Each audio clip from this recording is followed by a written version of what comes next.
Us now. Sarah, good morning to you. Thanks very much for joining us. We have to firstly talk about Mark Ferguson's comments because they've caused quite a stir here, and certainly our viewers think so too. Well, forgive me, I hadn't seen it until this moment. What we often find in the Labour Party events, as in all events, is quite often women don't want to put their hand up because they feel a bit more shy. Don't know why. It's often men that put their hands up at conference. I suspect that was the point Mark was trying to make. Sarah, no, it wasn't to do with men and women. It wasn't to do with gender. It was to do with colour. It was to do with too many white men. Don't put your hands up. We want to see more diversity. Is that right? I mean, is that the right way to be going? I suspect, forgive me, I haven't seen it, but I suspect the previous speakers were lots and lots and lots and lots of men and not reflecting the diversity of the hall. That was all his point. He's a great man, Mark Ferguson, and he is incredibly, I was in the hall, the bit that I saw was when we were talking about anti-Semitism and he was chairing that debate and he was absolutely brilliant and we passed some really important things. But look, I think what goes on in the Labour Party conference hall right now is not the big issue of the day. What is happening outside in terms of the fuel crisis is absolutely the issue of the day. The government's chaotic handling of what is a foreseen problem that they could have avoided is the real issue. And when it comes to people of all ethnicities, of all backgrounds, of all colours, the way that this government is clobbering people with the national insurance tax rise, the way that they're clobbering people with the cut in universal credit, there are big issues. Sarah. Right, hang on. A couple of things here. One, you're just deflecting. You're there at the Labour conference. You would like us to be talking about a Labour conference. It's not a cut in university. I'm getting really bored with this. It is the ending of an uplift that they brought in to help people through the pandemic. So it's wrong to call it a cut. I was told yesterday that was semantics. No, it's a fact. It is not a cut. The other thing is, you are at a conference where you want to talk about policing today, and yet it's overshadowed completely by the resignation of a shadow cabinet member last night, by the comments of Angela Rayner, a party where, let's face it, this call for unity is not being reflected in what's going on at all. It's a shambles, isn't it? Absolutely not. So I'm a shadow policing minister. I've spent the last 18 months talking to police, and they are dejected, they are exhausted after COVID, and this government has given them a pay freeze, which they're absolutely devastated about. What we're talking about today is crime, because antisocial behaviour has rocketed under this government.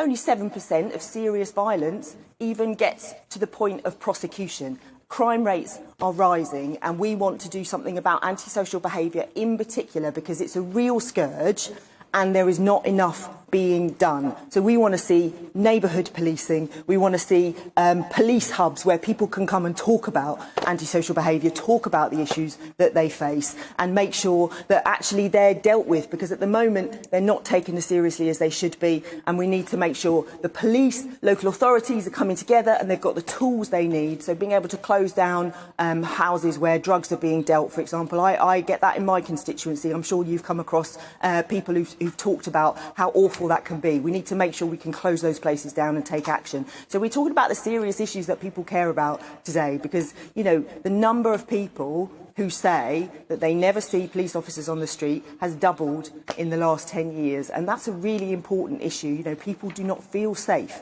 and serious violence and antisocial behaviour is rising. So we need to do something about that. So we're setting out some of our measures, not all of them, some of the measures that we want to take to government at the next election. Sarah, how will you fund that and bring back neighbourhood policing? And we're just looking at the brief now, and it's quite something that you want to do, but how will you be able to pay for that?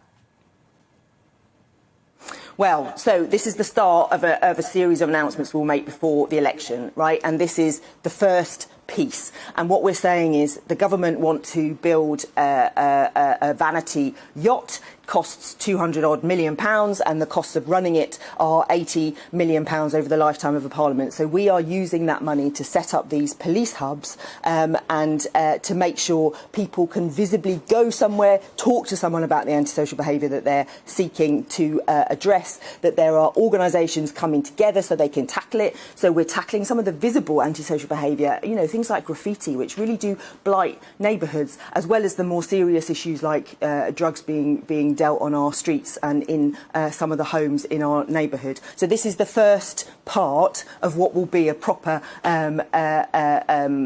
manifesto when we come to it. So of course, you know, it's absolutely right that the police fed, for example, who I, you know, spent most of yesterday with, the police fed are saying we need more police officers, and we will make our manifesto promises based on that. And you know, the heads up on that is under the last Labour government there was more there were more police officers than at any other time. So you know, that's the kind of scale of our ambition, but we'll come to pledges on police numbers at a later stage. We are saying today we want to increase the number of special constables, because actually they can bring a huge resource and can be incredibly valuable in their community. It's also a great thing for people to do. So let's have a recruitment drive for police constables. Let's look at how they're treated, and let's see if we can bring more people into that, because that would make a real difference on our streets as well.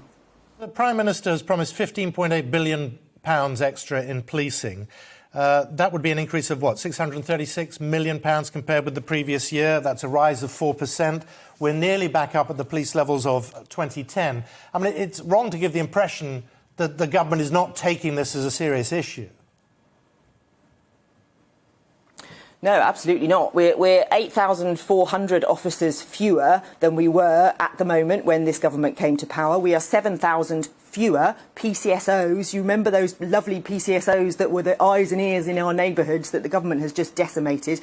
We're thousands fewer of police staff. So what we're finding, what I hear from police officers, is that as new officers are recruited, they're having to do some of the police staff roles because they need to be filled. So you look in the round, and really the number of people we have, and it's reflected in the crime figures, it's reflected in the prosecution rates, it's reflected in people's day-to-day experience. People feel less safe because they don't see police officers.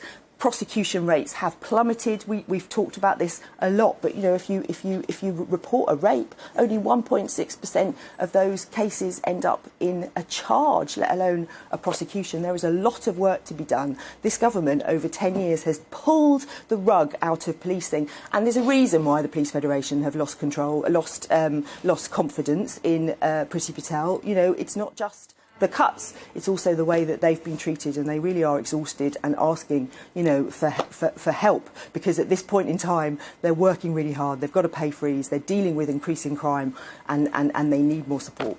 Sarah, just very quickly, very quickly, and finally, we haven't got long. Andy McDonald resigning, Shadow Secretary for Employment Rights and Protections, John Bercow coming in. Your thoughts?